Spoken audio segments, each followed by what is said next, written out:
Evolution is a term to define only one organism, and that's the self. The self is the universe, the self is the Alpha and Omega, God and infinity. And that's the only thing that evolves, because we are all part of the self. Nothing goes through an evolutionary process alone, or without direct benefit to the whole. So when you begin to think that there's this controlling elite, this controlling hand behind the curtains leading the planet to destruction, when you think the end is near, the apocalypse, Armageddon, and when you think we as a species are doomed, it is not they, it is you that brought this about. And for a very good reason. You are evolving. Stop blaming everybody and everything else. Quit panicking about global tyranny and natural disaster and pay attention. Because the world is telling you something, is telling you exactly what is wrong with you and how to fix it.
The Earth is believed to have formed 4.6 billion years ago.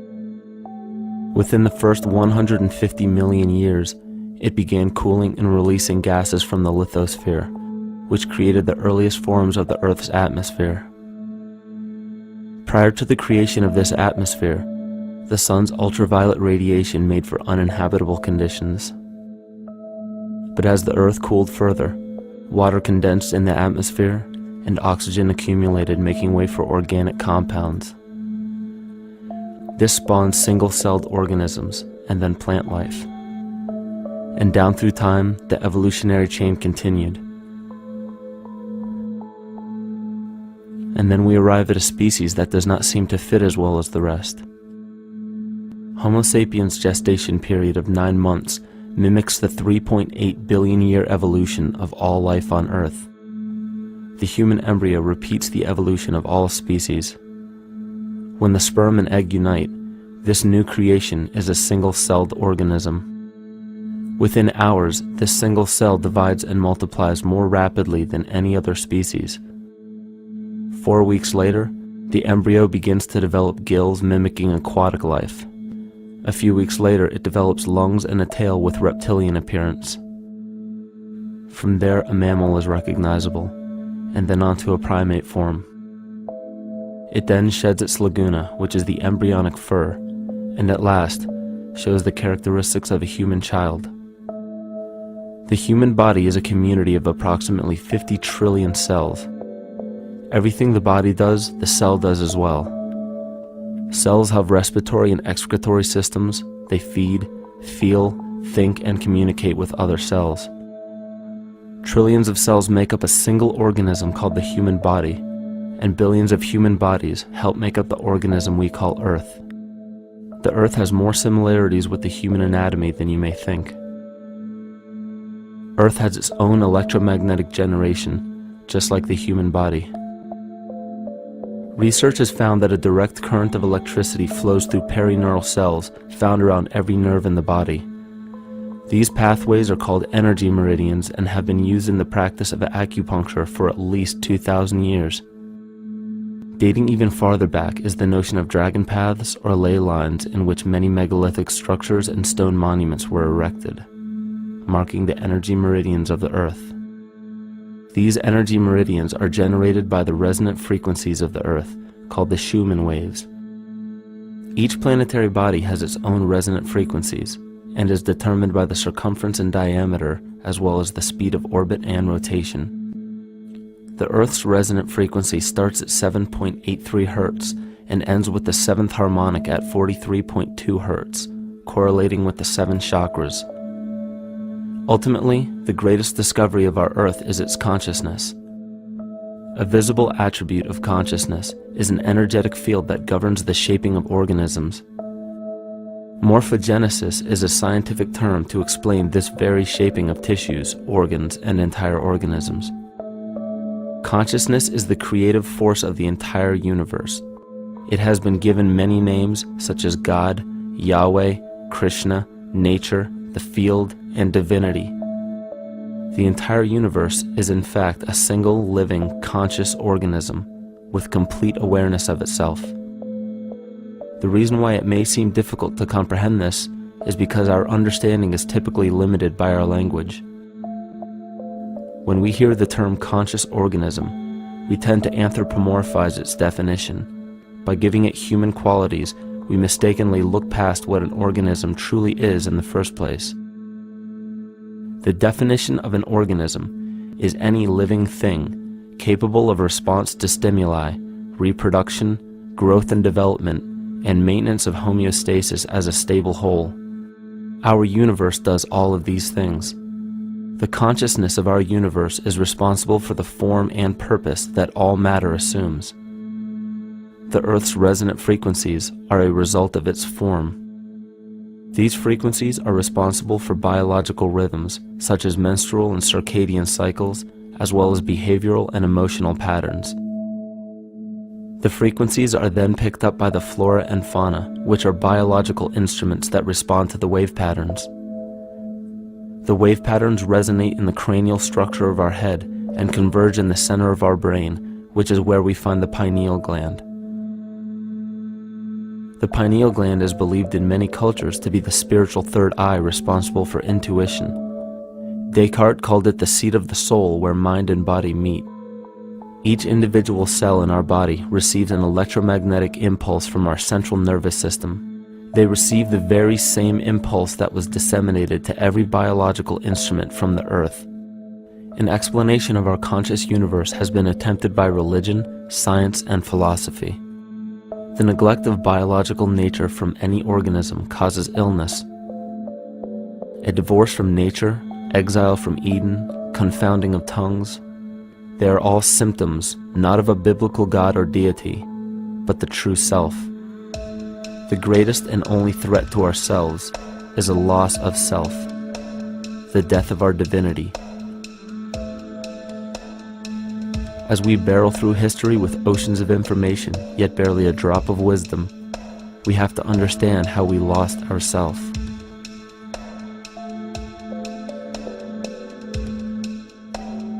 In sacred texts and ancient scriptures left by our ancestors, we find an incredible link between stories of creation, a great flood, the war of the gods, the Messiah dying for the sins of man, end-time prophecies, and similar characters.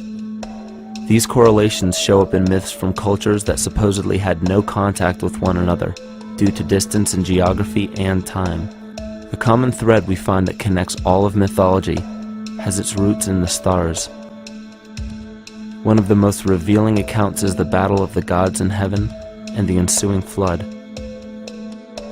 In the Bible, Lucifer rivaled the Lord and was defeated and cast down to earth.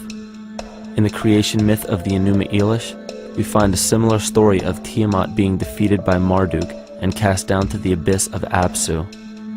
In chaos, Tiamat, the mother of them both, Apsu and Tiamat's waters were mingled together, meaning that the chaotic waters of Tiamat were somehow mixed with the sweet waters of Apsu. Apsu was the Sumero-Akkadian god of the abyss beneath the earth. Tiamat, also known as Lucifer, was known as a serpent or dragon and was defeated by Marduk. Marduk was the father of Nebo or Mercury, and Mercury is the same mythological character as the Zoroastrian Mithra, the Egyptian Hermes Anubis, and the Gnostic Hermes Christos. The most recent version of Mercury, however, is the archangel Michael in the Bible, who defeated Lucifer and sent him to the abyss of the earth, or hell. This story is steeped in astrological significance in the Bible and in many other ancient scriptures. This leads to an event in history that is recorded by many researchers regarding the cosmic upheaval and historic deluge. William Commonus Beaumont states, "The flood immortalizes the collision of a fallen planet, later termed Satan, actually a cometary body with our Earth." Consider what this reveals. He postulates that a planet, later termed Satan, fell to the earth, creating the flood we see recorded in the Bible and other myths. Lucifer, or Tiamat, was a planet known to ancient cultures as the Glistening One, the dragon of chaotic salt waters. The light from the sun illuminated this planet's water, which gave it a glow that rivaled the sun's own light, which is where we hear about Lucifer rivaling the Lord. The Lord in this case being the sun, which sustains and gives warmth to the earth. The planet Tiamat, or Lucifer, was destroyed by a cataclysmic event that hurled the watery planet to the abyss of the earth. In the book of Enoch, it reveals, "And behold, a star fell from heaven, and when it fell to earth, I saw how the earth was swallowed up in a great abyss." The myth of the Ute Indians states, "The sun was shivered into 1,000 fragments, which fell to earth, causing a general conflagration.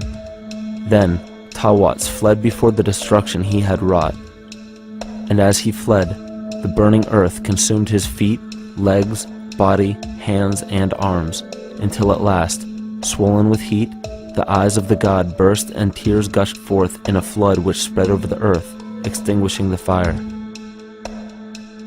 This myth resembles the translation of the Enuma Elish by Stephanie Daly in her book Myth from Mesopotamia, which explains that Tiamat's eyes became the source of the Tigris and Euphrates rivers. As written in the book of Revelations, "And there was a war in heaven. Michael and his angels fought against the dragon, and the dragon and his angels fought back. The great dragon was hurled down, that ancient serpent called the devil, or Satan, who leads the whole world astray. He was hurled to the earth." The Roman mythology of Ovid gives the story of Phaeton, which happens to be another name given to the watery planet Lucifer, or Tiamat. This story reveals that Phaeton was a child of the sun and wished to become the sun for a day. Phaeton attempted this feat, and eventually Jove, who is also known as Marduk, destroyed Phaeton, sending him crashing to the earth in flames and put out by a tremendous flood of water from a river unseen before. The common theme we notice here is that of a saltwater planet, the great dragon, Lucifer, Tiamat, or Phaeton, was defeated and fell to the earth, and now dwells in the abyss known as hell, giving us the outline of the story of Lucifer rising up against the Lord and being defeated and banished to rule the underworld. As we know, however, an outline is but a shell of a story. The inner meaning, the spirit of the myth, comes with a deeper understanding of the essence of each planet, not just the physical planet, but the conscious core, because we know now that the proportions and velocity of a planet gives them their own characteristic frequencies, which govern biological and behavioral patterns. These planets reflect the archetypal psychology of man. In ancient times, probably the most important field of research was the study of the heavens. Galactic bodies and their movement through the sky were known to be symbolic of the inner faculties within human consciousness. Within all organisms, outdated science has only explained the physical world measured by our five senses. Only in esoteric religions, mysticism, and quantum fields of science are we to find any attempt at explaining where thoughts and emotions fit into the sense-perceptible world. We also understand now that humanity is a community of cells within the organism of the Earth. The Earth, therefore, is a higher organism that shapes our form and function. This higher organism and all other planetary bodies are governed by consciousness, just as we individual humans are. Therefore, the Newtonian belief that galactic bodies are nothing more than lifeless forms floating in space is tantamount to claiming that we humans are nothing more than a composite of elements in motion. We know that this is untrue because we feel, we think, and furthermore we see the result of our consciousness creating what we call life.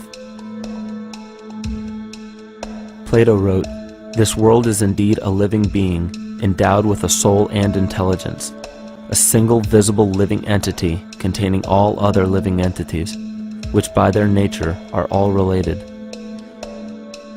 Furthermore, the cosmos is a single living creature which contains all living creatures within it. And in an article out of the Sufi journal, the author writes, "The world is a living spiritual being." This was understood by the ancient philosophers and the alchemists who referred to the spiritual essence of the world as the anima mundi, the soul of the world. In scriptures, we hear of the claim that angels guide the inner soulful actions of people, or that the gods wield influence over man. Most ancient spiritual and scientific teachings held the belief that the hierarchies of the gods, angels, archangels, archai, all the way down to the cherubim and the seraphim, are the hierarchies within the human psyche.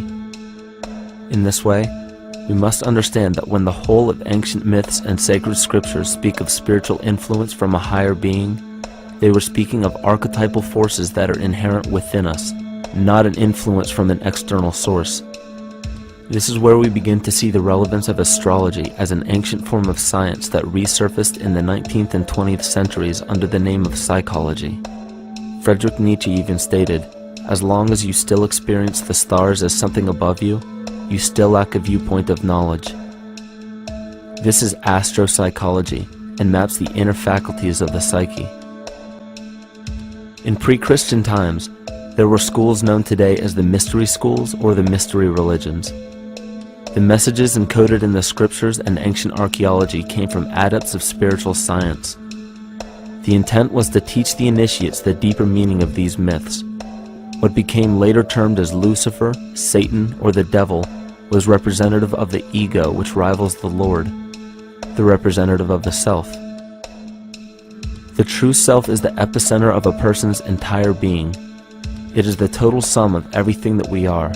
The false ego, on the other hand, is the idea and concept we create about ourselves in the course of our lives, which typically excludes any qualities we don't wish to accept about ourselves. However, humanity has been endowed with the freedom to choose either to obey the true self or to give in to the temptation of the vanity and materialism of the false ego. This is the most notable trait that separates man from animal.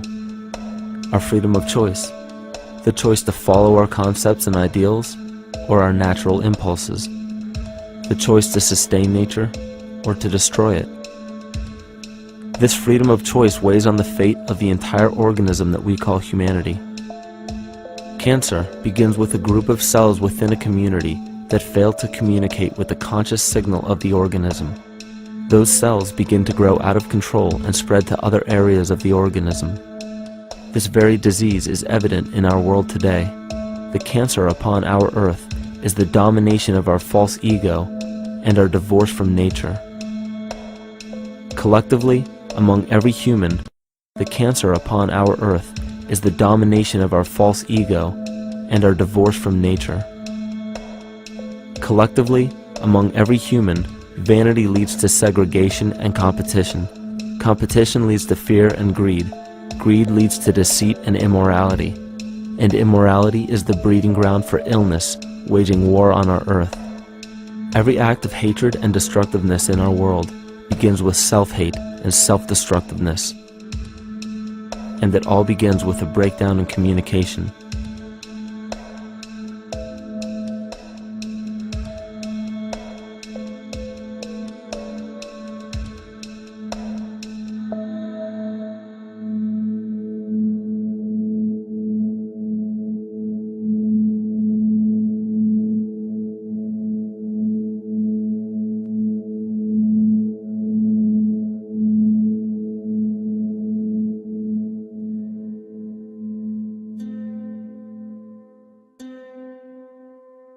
In nature, all that we perceive with our five senses is a result of two fundamental principles. Everything in existence is made of a relationship between vibration and matter. Vibration is a masculine creative force countered by matter, which is a feminine receptive force. Thus begins the principle of duality. We see this duality in ancient myths and philosophies, yet only those philosophies and scriptures that were perverted and raped of the original meaning gave the impression that one polarity was good while the other was evil. The original sages, adepts, and shamans taught that both are necessary, and one would not exist without the other. These two important principles come together to form all things in the universe. This is Kymatica.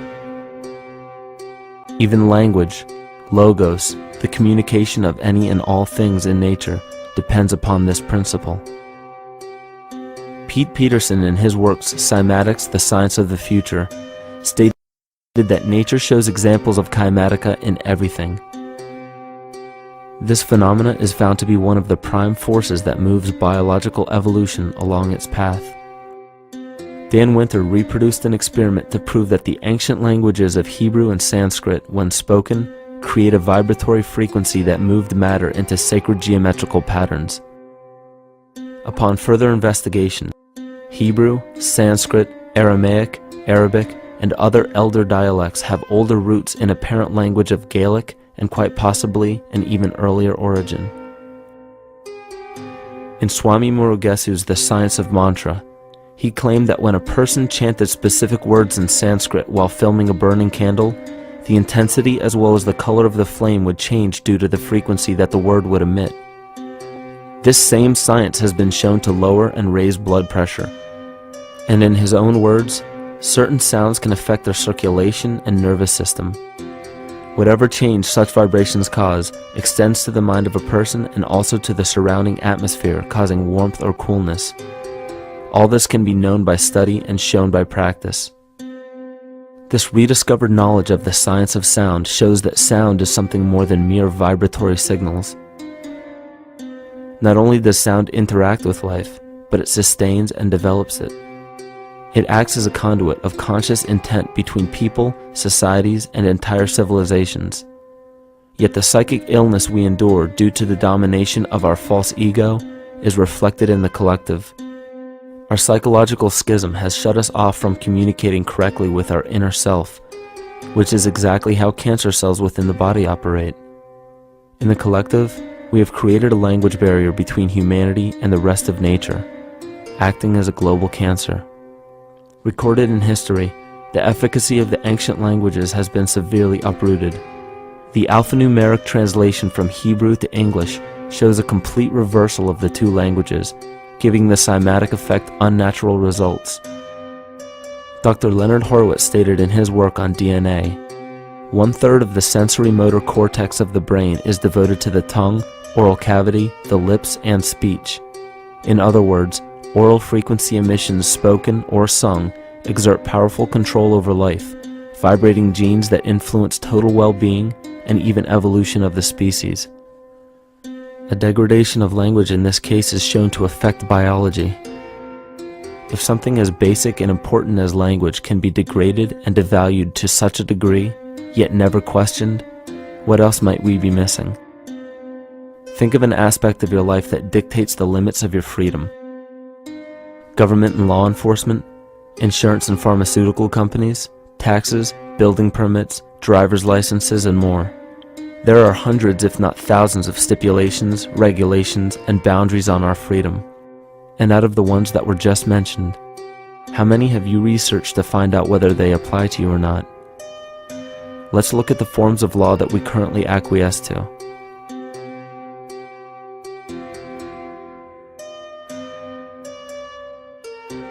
A common misconception among people is that any rule or regulation that governs them falls under one category: law. But there are many other forms of law that people abide by without realizing that they simply do not apply to them. Another misconception is that a nation's constitution gives us our rights. A constitution does nothing more than list the rights that we already have. We are born with inalienable rights, endowed to us by our Creator. They are not given to us, and they cannot be given away. The most a person can do with a right is choose whether to exercise it or not. Maritime Admiralty law is what's known as the law of the water. It is superseded by civil law and only applies to those who willingly contract themselves into it. The definition of Admiralty law is a body of private international law governing the relationships between private entities which operate vessels on the oceans. Let's look at how and why a form of law that is fashioned to govern corporations, businesses, and vessels has imposed its rule over natural human beings. This is all done through a form of word magic. A simple perversion of language has made it possible to convince people around the world that these alternative laws apply to them.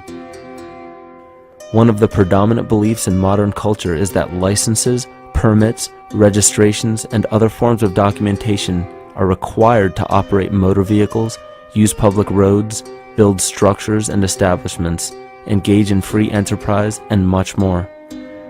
Sadly, these beliefs are based on little to no investigation whatsoever, and are false.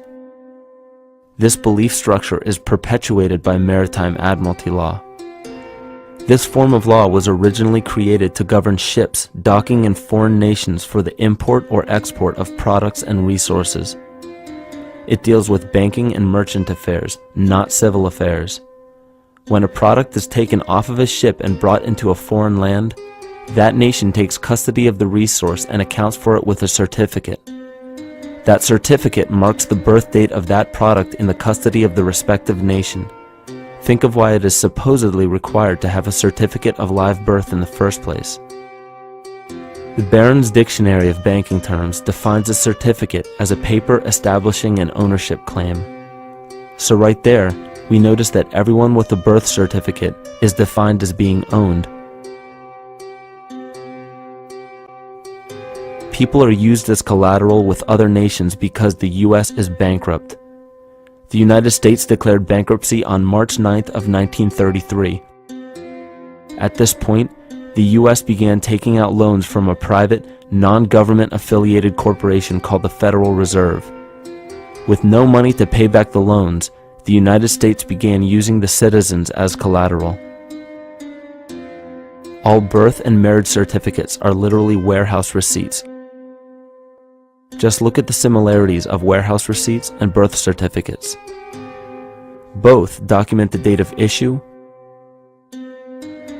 a serial number, registration number or receipt number, a description of the product, and an authorized informant to notify the appropriate government agency.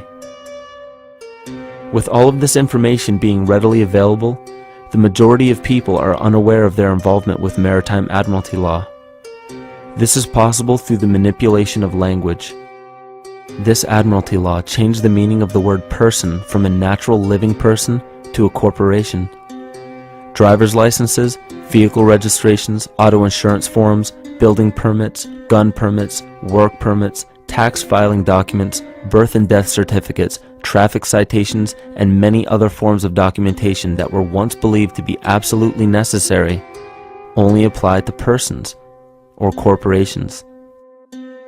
Upon signing such a legal document, you are indirectly waiving your rights under the Constitution and lowering your status to that of a corporation that is created with the same exact name as you. The only way to reconcile your true name from the name of the corporation is to take notice that the corporation has its name in all capital letters. This is known as capitis diminutia maxima. You may take notice that your driver's license, birth certificate, social security card, insurance cards, and more use all capital letters to legally represent the corporation with your name, not you. The corporation is known as an artificial person, whereas you, the human being, are known as a natural person. This deception goes even deeper when it comes to the courts that we attend. When showing up to court, you will notice that there are seats for witnesses behind a wooden fence or barrier. The defendant must cross through the entrance to the other side of the barrier where the plaintiff and judge sit. This act symbolizes the boarding of a ship. At this time, business can be conducted in Maritime Admiralty law. The judge, acting as captain or banker, is responsible for settling the balance between the two sides. This is why there is always a monetary value involved in any court case. The captain is simply dealing with banking and merchant disputes. Once the balance is paid, the case is closed. To turn the court case away from admiralty law where your rights are not protected, you must avoid agreeing to represent the artificial person. This is done by stating that you are the natural person. You don't have a first or last name because those imply corporate title. In a court case, you may state that the court takes judicial notice of your honor's oath of office. Every judge must take an oath of office to practice law, yet you must make it clear to the court and the jury that the judge is acting as judge and not banker. Remember that you are a natural human being of the earth. You are not governed by anything but your own consciousness. Laws are created within a society. The society that created the laws we see being enforced today is called the Law Society. Yet the most beautiful part of this entire deception is the fact that we are not part of the Law Society, so their laws do not apply to us. Judges, lawyers, and law enforcement officers, they're all part of a society. Within that society, they've created their own language that's deceptively similar to English. They have these little things called statutes, acts, and regulations that seem like laws, but they really only apply to those within their society. So that basically means all the traffic violations, minimum age requirements, and everything except for damage to another person or their property doesn't really apply to the natural person. Laws only apply to those within the Law Society. The game being played is an illusion. You can simply choose to open your eyes and reclaim the freedom that you were born with, bound by nothing but the limits of your imagination. These are just a few examples of assuring that your rights are being protected. By far, the most important line of defense against this deception is to be aware of the perversion of language, and be absolutely aware of how you form your beliefs and concepts.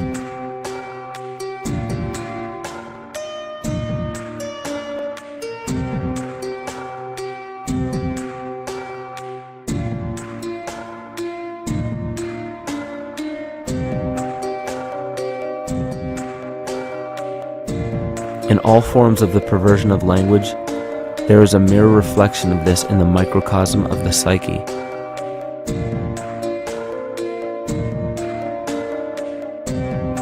And the problem I see with humanity today is we don't truly know ourselves anymore. We have the 9-to-5 job, we have the house, the children, the bills, the television, the hobbies, and the errands that we run every single day, and we eventually begin to believe that this is who we are.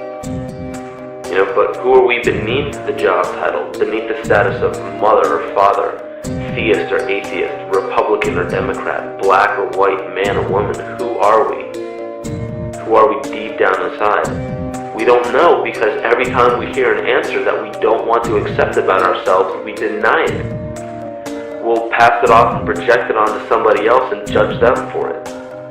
This is repression, and we see what repression can do to us on an individual level, but what about on a collective level of humanity? What happens when the whole world refuses to see what they truly are on the inside?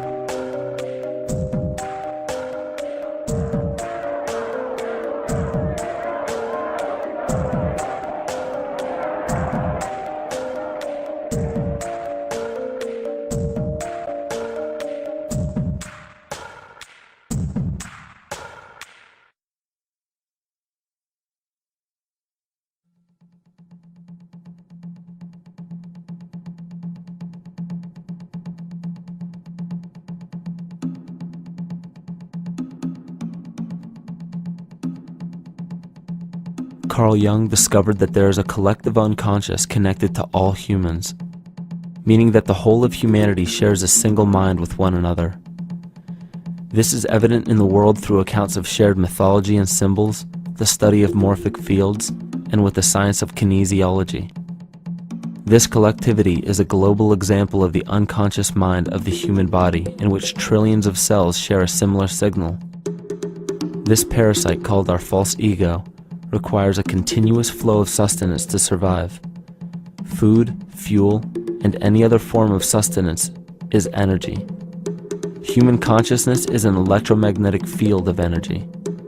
When this potential energy is utilized, it then releases kinetic energy, which is used to perpetuate the false ego. This scenario occurs in the smallest parasitic organisms, all the way to a collective organism called humanity. A parasite will release chemicals that cause the host to crave the sustenance that the parasite needs to survive. As long as the host is unaware, it will keep feeding the parasite and starving itself. In a similar way, Wilhelm Reich stated that whole societies suffer from a psychosis caused by starving our organic biological impulses. He states that sexual suppression supports the power of the church, which has sunk very deep roots into the exploited masses by means of sexual anxiety and guilt. It engenders timidity towards authority and binds children to their parents. This results in adult subservience to state authority and to capitalistic exploitation. It paralyzes the intellectual critical powers of the oppressed masses because it consumes the greater part of biological energy. Finally, it paralyzes the resolute development of creative forces and renders impossible the achievement of all aspirations for human freedom. In this way, the prevailing economic system, in which single individuals can easily rule entire masses, becomes rooted in the psychic structures of the oppressed themselves. What Reich was showing in this powerful quote is that on a collective level, the suppression of a natural function, whether biological, spiritual, or emotional, will result in an abnormal reaction, a psychic disease. This illness or disease is reflected into the masses through a collective unconscious and acts as an epidemic. Humanity is plagued with an incapacity for freedom, meaning that people en masse lack the ability to govern themselves on a psychic level, and this manifests in the macrocosm as government and organized religious powers, thus opening the throne, our national and individual throne, to anyone and anything.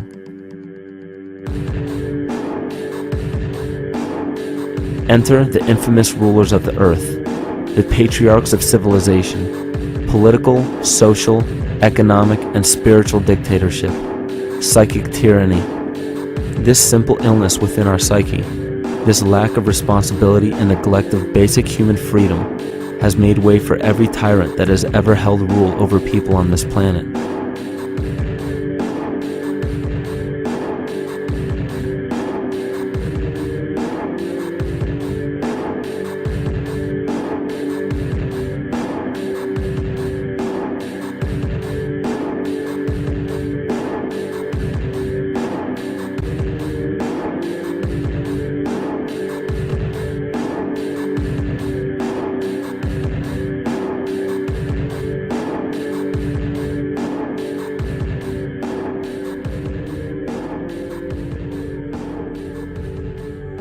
But these oppressive tyrants that are demonized by the masses are no different than us. In fact, they are one with us. In the book The Prophet by Khalil Gibran, he poetically states, "I say, as the holy and the righteous cannot rise beyond the highest which is in each of you, so the wicked and the weak cannot fall lower than the lowest which is in you also." Every one of us has the capability to commit the most horrifying sin or show the most beautiful compassion to our fellow man. This is the very definition of an illness within the psyche and soul of man.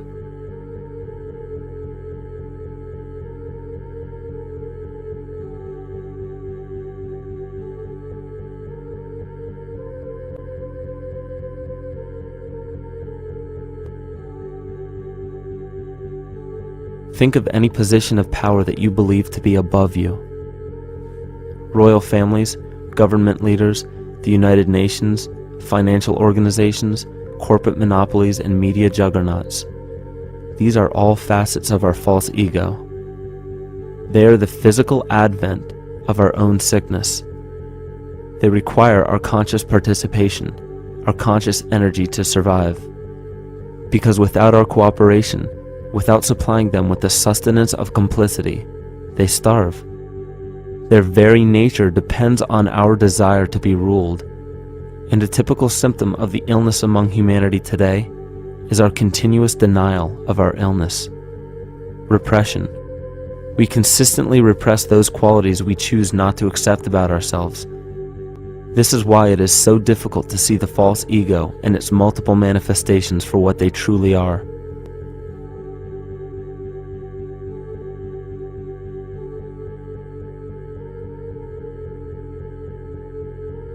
This is the very nature of the false ego. It acts as a red herring to distract us from the freedom we truly have. For this psychic parasite to survive, it must supply us with a chemical that will cause us to remain dependent upon it.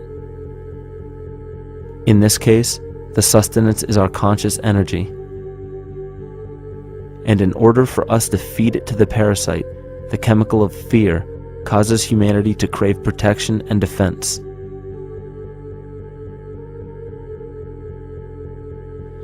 The functions of the body to survive can be broken down to two basic functions for any organism to survive. You have to be able to grow, maintain yourself, take care of your biology, but you also must be able to protect yourself. So that if you're just growing and you can't protect yourself, you'll become food for something else. So the survival involves a balance between growth and protection. Through the history of human civilization and through human evolution, we recognize that our nature is to be in a state of growth, and that our protection is only supposed to be used to, help us out of that threatening moment. You can't be in growth and in protection at the same time. So the significance is, when we see a need of protection, the stress hormones in the body shut off the blood vessels in our viscera or gut, which is the part of the body for growth. Well, the issue is, if you took the blood from the viscera and moved it out to the arms, then you left no blood in the viscera. That means no growth. But you're ready to fight. And when your fighting is finished, then the blood returns back to the viscera and you grow again. But in the world that we live in today, it's 24/7 fear.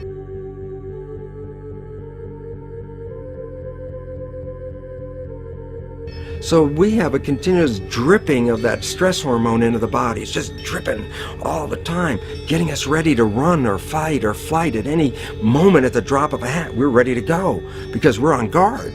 Well, the problem is, what does that mean about your allocation of energy? And it says, we're spending most of our energy in protection. You cannot survive if you're in protection all the time.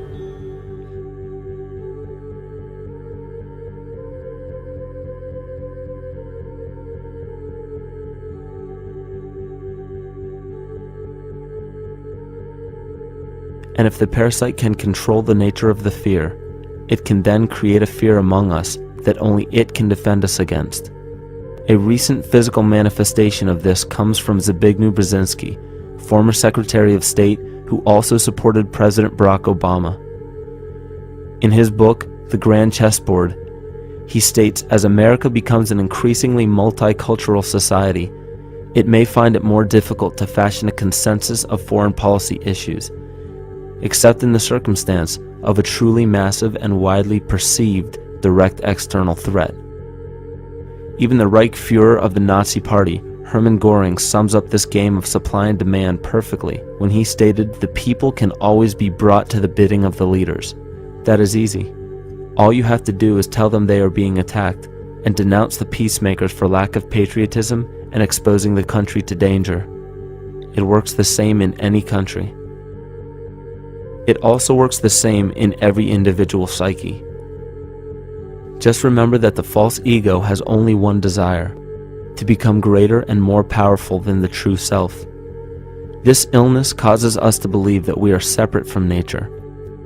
This is why we see such a rise in the dependency of technology. This is why we see such little stewardship for the earth and the environment. And this is why we see bigotry, racism, sexism, and every other form of discrimination possible that leads to crime, violence, wars, and eventually, the global destruction of the organism. This endless state of fear, confusion, and segregation our world seems to live in is a symptom of the false ego creating a false threat.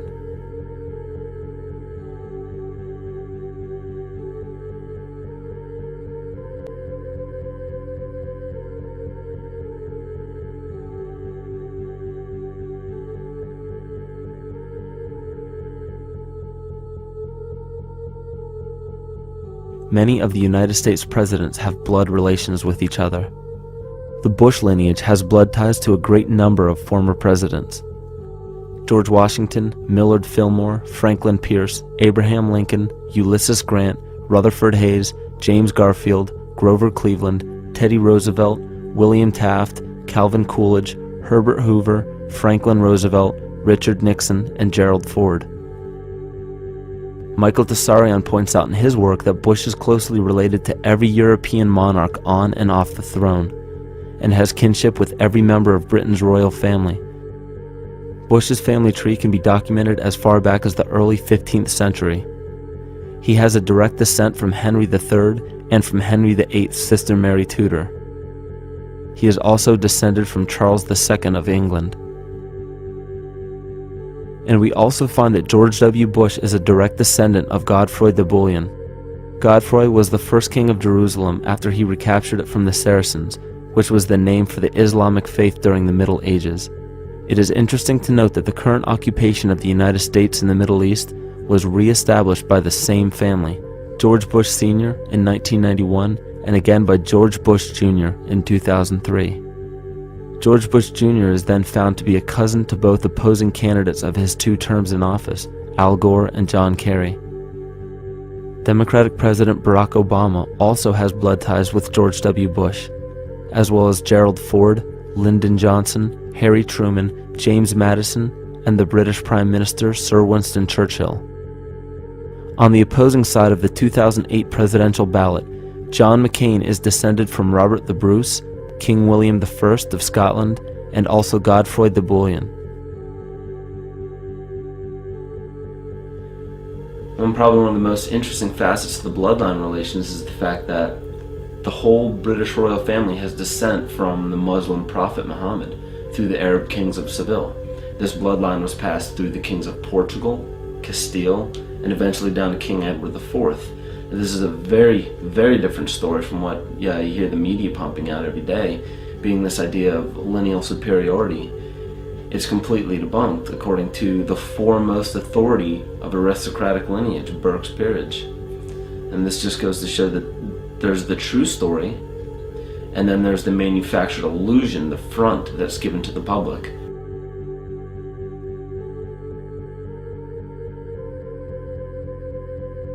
These blood ties go on and are documented thoroughly through literature such as Burke's Peerage and other comparable books. The point of all of this is that we find not just the same people, but the same intent within the people who have held high positions of monarchy, dynasty, aristocracy, and democracy in the past and present, and they are all related by a physical and symbolic link. This bloodline carries the symbol of our illness.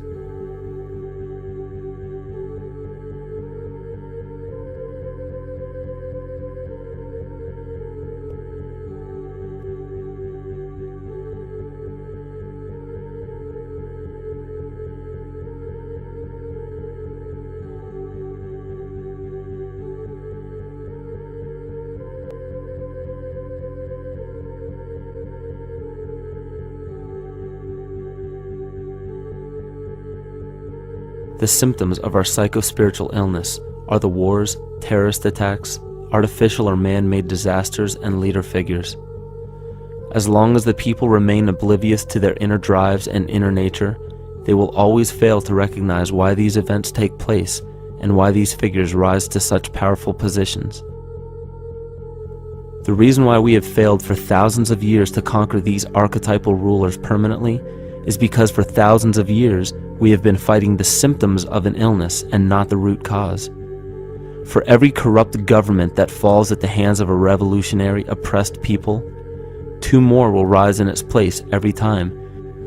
Because the root cause of a corrupt government does not exist in the individual leading that government.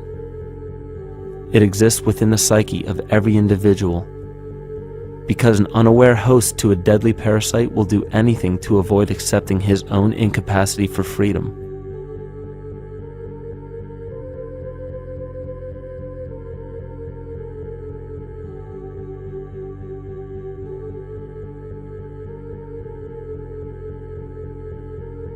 We are so bereft of sanity in this world that those few who simply stop projecting onto others and begin facing their own demons are seen as neurotic.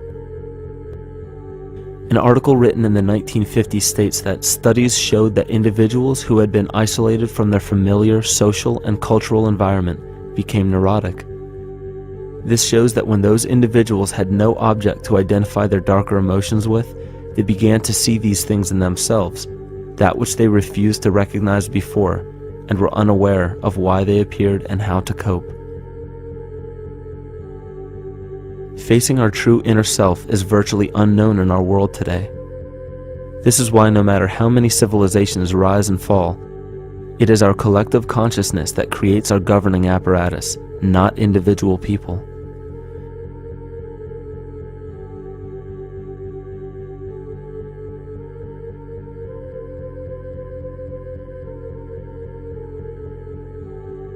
And after countless attempts, you would imagine that people would realize that a physical retaliation may not be the solution. Yet here we are, thousands of years later, with technology that can clone DNA, vehicles that can break the sound barrier and probe the depths of space, and science that can overcome almost any sickness. Yet we still fail to take notice to the importance of thoughts and consciousness. This is the very definition of insanity. And every single one of us is responsible for this psychic epidemic, because we're killing the messenger and paying no attention to the message.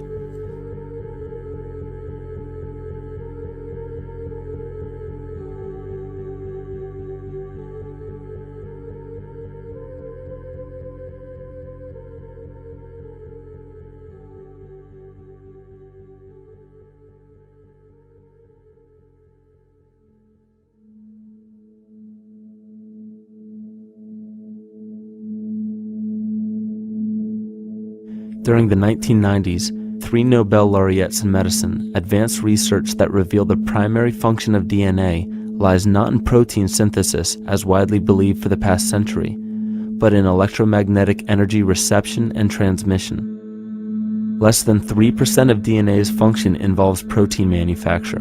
More than 90% functions in the realm of bioacoustic and bioelectric signaling.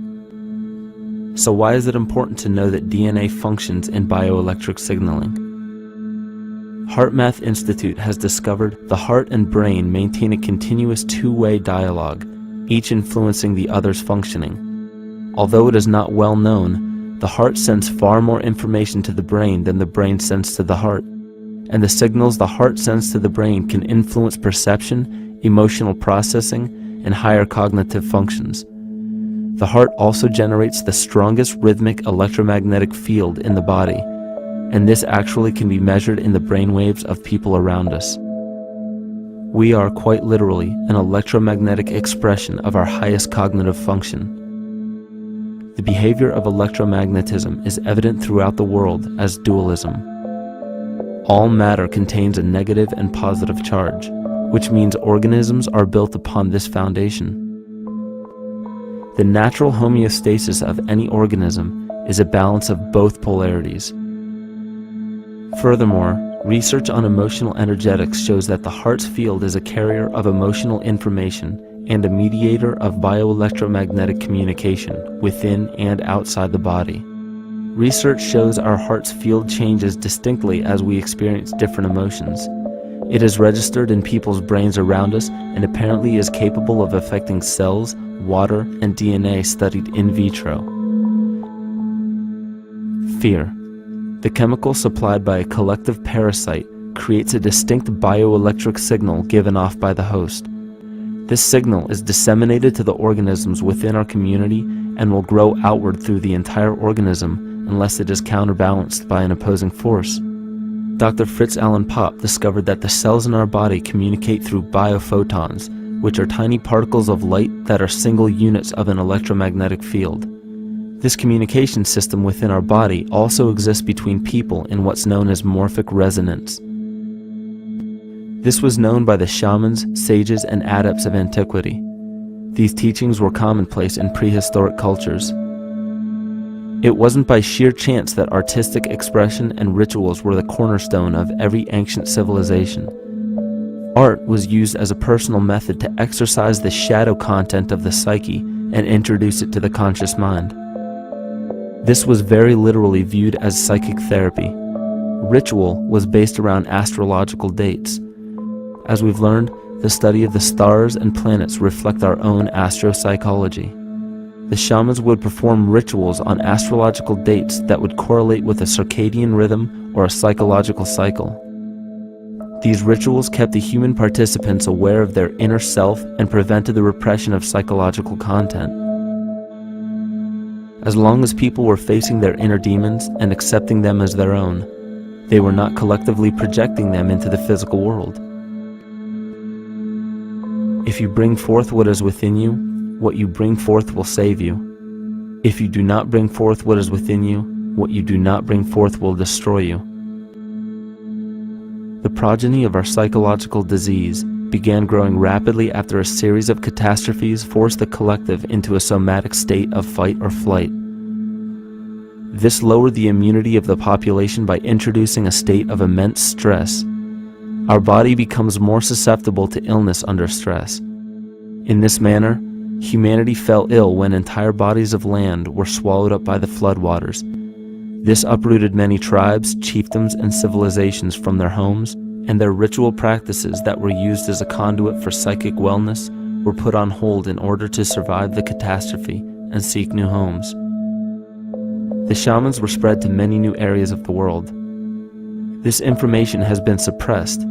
We are made to believe that advanced civilizations such as ancient Egypt and the Mayans of Mesoamerica came about with no prior rudimentary remnants or evidence of evolving intellectual artifacts to bring them to their peak.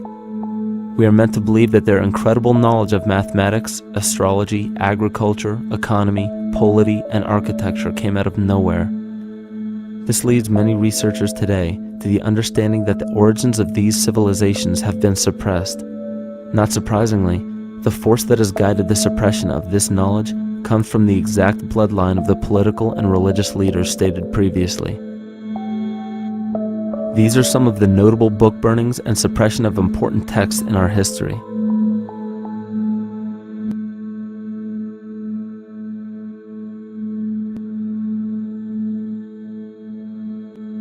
Yet after all of this suppression, there are still remnants of the dispersion of elder civilizations in nearly every country. There is tremendous evidence of ancient cultures visiting North America long before the conventional belief of European colonization.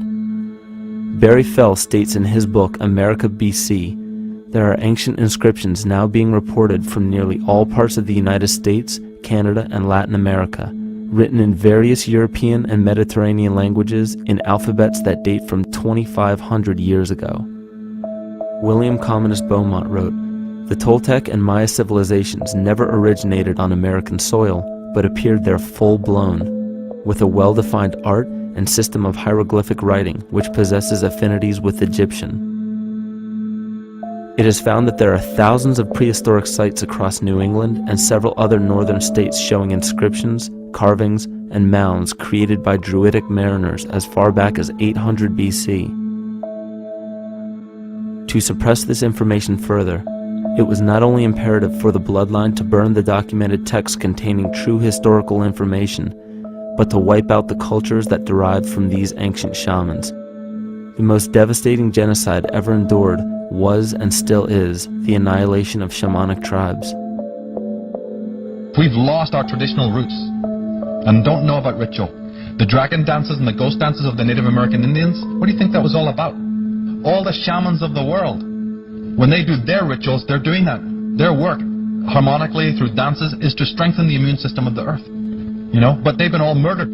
So that was why in the 17th century, exactly the same period I'm talking about, there was an all-out agenda that when you come across indigenous people, you annihilate them. Columbus was sent on his expedition along with agents of the crown to disrupt the lives of the natives and seize mineral resources. He visited every island in the Caribbean, depleting the gold and taking as many slaves of the native Taino tribe as possible. 5 million natives were murdered within 3 years, according to Leah Trabeck. Within 15 years, the Arawak tribe of 250,000 was completely wiped out. The population of the United States prior to European contact was greater than 12 million. 4 centuries later, the count was reduced by 95% to 237,000. From 1494 to 1508, over 3 million people had perished from war, slavery, and the mines. Who in future generations will believe this? I myself, writing this as a knowledgeable eyewitness, can hardly believe it. My eyes have seen these acts so foreign to human nature, and now I tremble as I write. Another agent of the false ego bloodline was Hernando Cortez, who decimated the Aztec tribe and plundered their mineral resources. This again was the case through Cortez's second cousin, Francisco Pizarro, who conquered the Incan Empire in Peru. These atrocities are seen throughout Africa, New Zealand, New Guinea, East Timor, and are still seen today in Canada. This was a deliberate attempt to bury any surviving remnants of the ancient world and our true history. It is a naive mistake, however, to categorize and blame everything and everyone involved with politics or religion for this suppression of knowledge.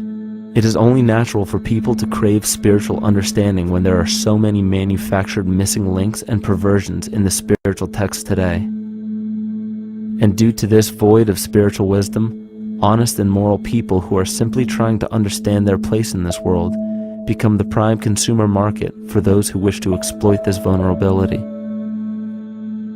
To have enough power to run our own lives, basically. If we look at the New Age movement, for instance, which is another kind of trap in all of this, where people might end up actually. They're looking for something so bad that they're taking all these things that are handed to us or to them, but it's not really based on any real understanding. It's still kind of coming from a religious type of perspective.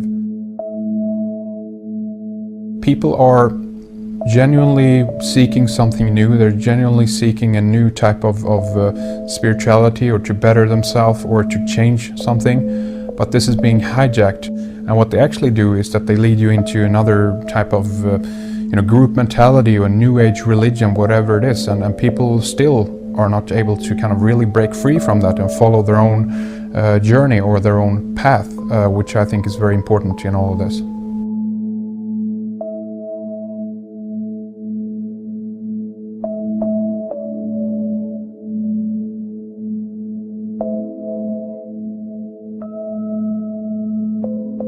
In the pre-Christian era, there were several cults of incredible power, most notably the stellar, solar, Saturnian, lunar, and mushroom cults.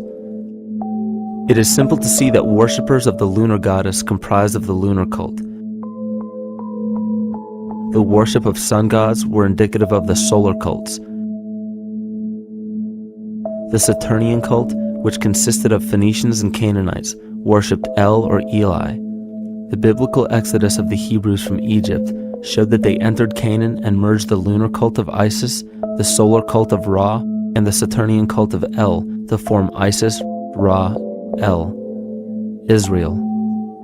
The old Israelitish cult and mythology, the Yahweh worship, the patriarchal legends, the sojourn in Egypt, and so on, are rooted in the religion of the sacred fungus, developed from the underlying fertility philosophy of the ancient Near East.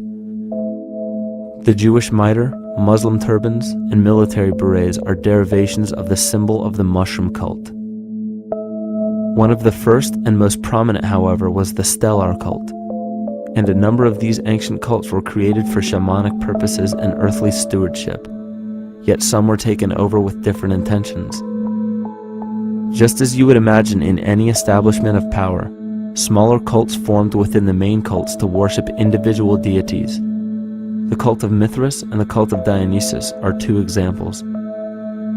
You still today can see the Mithraic or Phrygian cap on the symbol of the seated Liberty dollar, the coat of arms of many countries, the reverse side of the flag of Paraguay, the seal of the United States Senate, and even involved in the solar cult holiday that we now call Christmas. In the cult of Dionysus, many festivals were celebrated, such as the Greater Dionysia, celebrated in Athens around the spring equinox.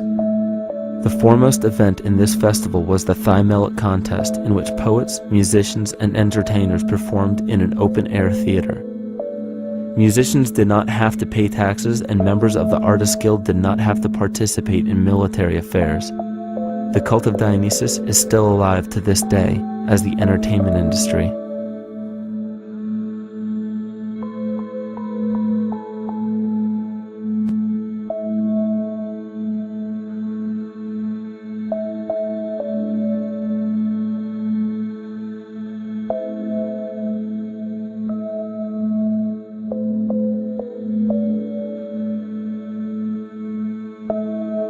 These cults still exist in many important positions of power throughout the entire civilized world.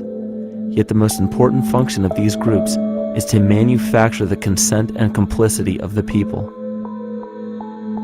The conscious mind is the creative mind. It's the one that has your personal identity into it. It does the real thinking. And then there's a subconscious mind. Well, there's no entity in it. The subconscious mind is the equivalent of a tape player. It records behaviors, and then at the push of a button plays a behavior. It's automatic. It's a very convenient thing, because then we don't have to relearn all the time. Once you know it, you can make a pattern. The problem is that the basic patterns of belief and behavior that are programmed in the subconscious mind came from our teachers, primarily our parents, our family, and our community. So most people don't even understand how easily we're influenced by our environment. Every person that we encounter, every single situation that we're faced with, every little word that's said on television may not seem too influential to our conscious minds, but your unconscious is designed specifically to let every environmental signal influence you without your awareness. So the question is, are we leading conscious or unconscious lives? And now neuroscience has told us in the unfolding of our lives, only 5% of our life is controlled by our conscious mind, and 95% of the time controlled by the subconscious with programs from other people that were installed in there. And the problem is, it means when those programs are playing, we don't see them. And the skeptics will sit there and say, consciousness, archetypes, astrology? No. We create things with our hands, not our minds. Archetypes aren't physical. They can't influence me. But when you think of the fact that we're only conscious of this small little fraction of our behavior, what we don't realize is that entire countries, entire civilizations that think they're free and independent, but are unconsciously too afraid to be free and independent, they will beg to be governed. And if they can't do it themselves, who do you think will consciously or unconsciously take that responsibility? It usually ends up being that strong, masculine, animus archetypal figure. When we think we're in danger, we're not looking for our mother to nurture us. We want our father to protect us. And right on cue with the age of fear, this age of catastrophe, the age of this parasite, we see masculine domination. And one of the primary conduits for giving our responsibility and our conscious energy away is money. We surely don't want to admit that our dependency on money is flawed, because that would imply that the fault is our own. And God forbid we take responsibility for our lives, so we blame the money. This is the cornerstone of the entire illusion being built around us by the false ego. Money is said to be the root of all evil, yet it cannot be evil because money is only a symbol. Symbols carry only the faith and spirit of the observer. This means that the symbol of paper money evokes and surfaces the evil intentions and inherent flaw of our false ego. Money only exists because we agree to accept it as valuable. And to further illustrate our incapacity for freedom, we've given the control of our faith-based money to a private corporation instead of the federal government. There is no law stating that we have to use Federal Reserve notes as currency. We choose to because we fear the alternative: independence.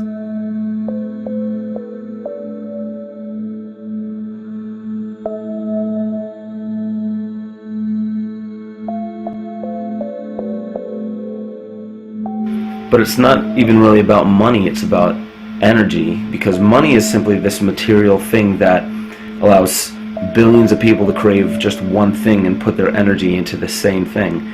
It's not the plasma TV or the house or the lifestyle or the job or the significant other or the status that we're really after, because we know that we're empty. These people feel sadness and loneliness and void just like anybody else.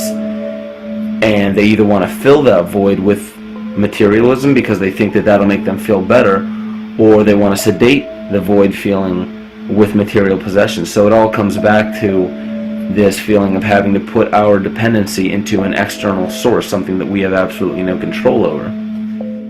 What we're seeing right now is with all the competition of each other destroying each other, wars, competing for material existence, raping the planet and tearing it apart to get some pieces of it to hold in your hands and say you won the game. Every one of those moves is destructive not just of the planet but of human civilization, because human civilization will thrive with cooperation and will die with competition. And if you operate from these truths, then you end up with the extinction that lies before us. You see, we all have demons, so to speak. We all have inner demons in our lives, but we expect to see devilish monsters or dark apparitions when you think of a demon, kind of like what you'd see in the cinema. But our demons are really the people in our everyday lives, the people that we argue with, the people that we envy or hate, the ones we physically or emotionally harm in some way, shape, or form. And it's not because we envy or hate qualities in these specific people as much as we hate the fact that they remind us of ourselves. They reflect qualities about ourselves that we wish we had more of, or that we wish we didn't have at all.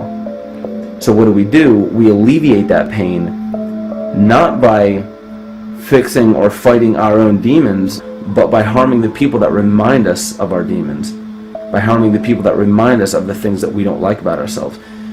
And when we become frustrated that we're not in control of our emotions because we don't really know what's affecting our emotions, we take it out on others. We take it out on absolutely anything else that can show us or act as a catalyst for our hatred.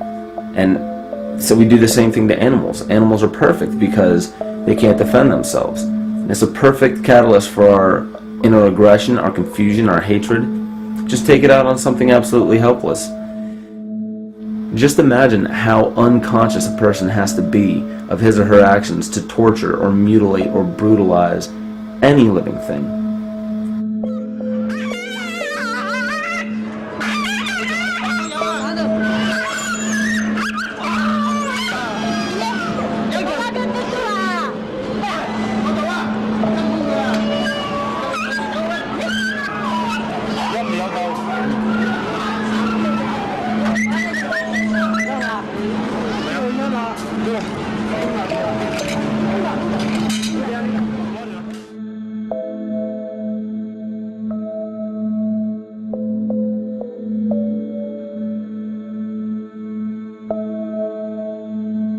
His goat's down, and he'll be here, and we can. Ouch! Ooh, he bit you. Look at his tail. Is it common with the kids? Maybe. He's a big guy. That's a real. Think of the lack of compassion you must have towards life in general to be able to feel no semblance of sympathy towards entire populations, let alone just individuals or individual animals, entire populations of species that are bred specifically for the purpose of commodity. But I'll tell you what's even more dangerous is not so much the people carrying out this cruelty, because that's already been established. That form of hatred and cruelty has already been established and it's already known. What I'm really worried about is the people who are against inhumanity, the people who are against animal cruelty and feel self-righteous enough to think that it's justified to inflict harm or even wish harm on these people. Because those are the people who take unconscious cruel behavior to a whole new level of conscious cruel behavior that's perfectly acceptable in their minds, because they feel that it's their job to bring other people to justice, like they're an authority figure of some sort. Those are the people who will have a much harder time figuring out why they harbor so much inner hatred and resentment. They don't seem to realize that it's just another form of the same exact hatred. So to keep from facing our inner demons consistently, what do? When we begin to realize, hey, wait a minute, maybe it's not alright to inflict harm on any other living thing, then the ego has to come up with a more esoteric form of cruelty to trick us into displaying the same form of self-hatred, the same indignant attitude, but just in another way and towards another group of people. But the emptiness will always find a way back in, and people will always start to feel restless again, no matter how many times they transfer blame to yet another person or yet another group. We need chaos in our lives. We crave destruction. We beg for catastrophe. Because if we don't have these things, to act as a form of exorcism or a catalyst for us, we start to notice these things in ourselves, and that's what we don't want. You see, we can deal with wars, we can deal with terrorism, we can deal with stock market collapse and economic collapse. We can deal with these things, but once we start to notice this chaos within ourselves, that's what we're really afraid of. We'll take 1,000,000 September 11ths over one moment of true insight towards our self-hate.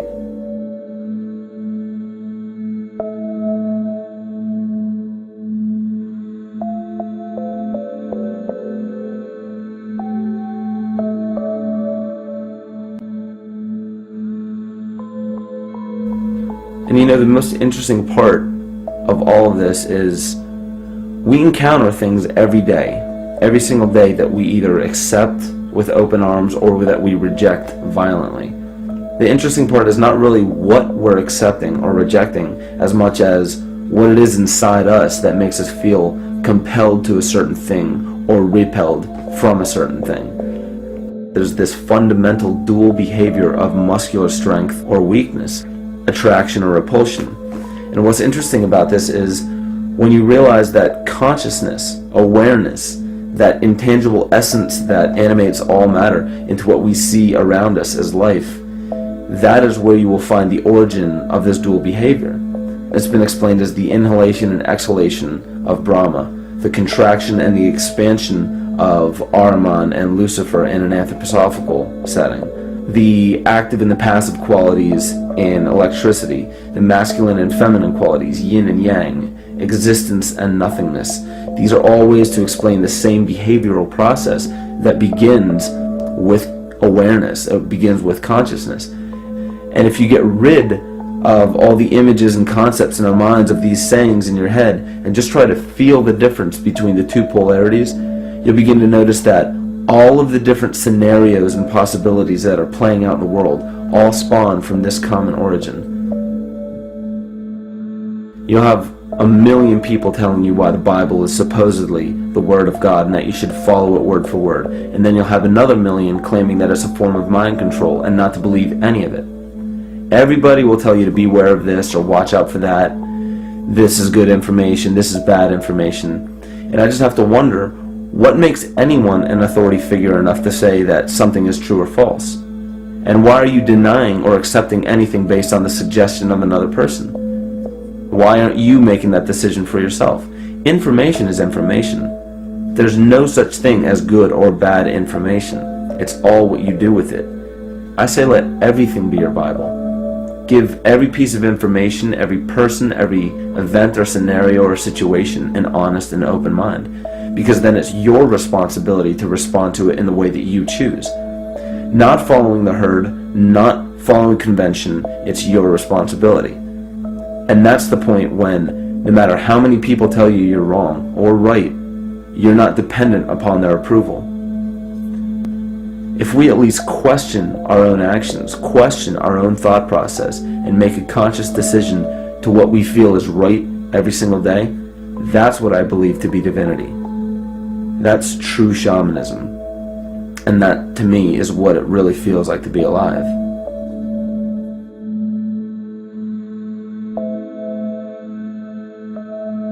In this conscious, living universe, there are no laws of nature, just habits. There is nothing external to the universe to enforce a law upon it. The illusion of a fixed law of nature is only the result of there being no need for that habit to be broken. When habits need to be broken to ensure the survival of the organism, we see this event in nature and call it evolution. The collective mind shapes our evolution. And a great example of this is the experiment done by John Cairns in 1988. His team put lactose-intolerant cells in an environment with only lactose for food. Under a law of nature, every one of these lactose-intolerant cells would have died. But surprisingly, they all survived. Every one of them understood the problem that they were facing and replaced the defective lactase enzyme with a functioning one to utilize lactose for food. If a cell has the ability to decide how and when to evolve because it's facing extinction, then anything can.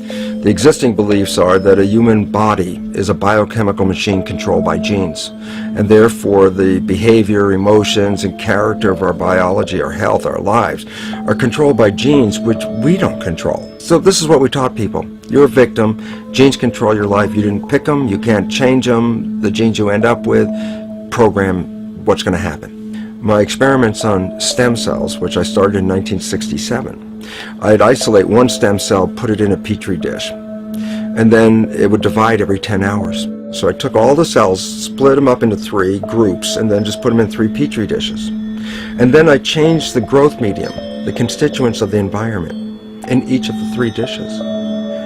In one dish, the cells form bone. The second dish, they form muscle. In a third dish, they form fat cells. What controlled the fate of a cell? And the first thing you have to say is, well, wait, they were all genetically identical when they were put in a dish. So obviously the genes didn't control it because they all had the same genes. What was different was the environment.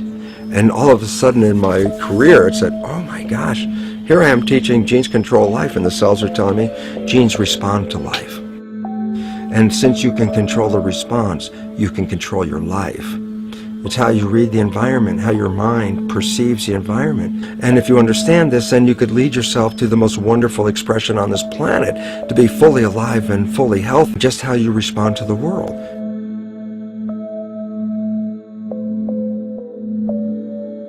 In the face of financial collapse across the world, political and religious wars raging tirelessly, and an ever-growing feeling of being lost and void of meaning, there is a great amount of energy being pushed to the surface of the collective mind. Evolution does not come about gradually. It happens in spurts and fits, and comes about due to a tremendous need for the organism to survive. We are now at a point in history where we will choose. We will choose to become sovereign or remain dependent, to face our true self or continue fighting a ghost, to become well or allow this disease to grow, to live or to die. The choice is yours.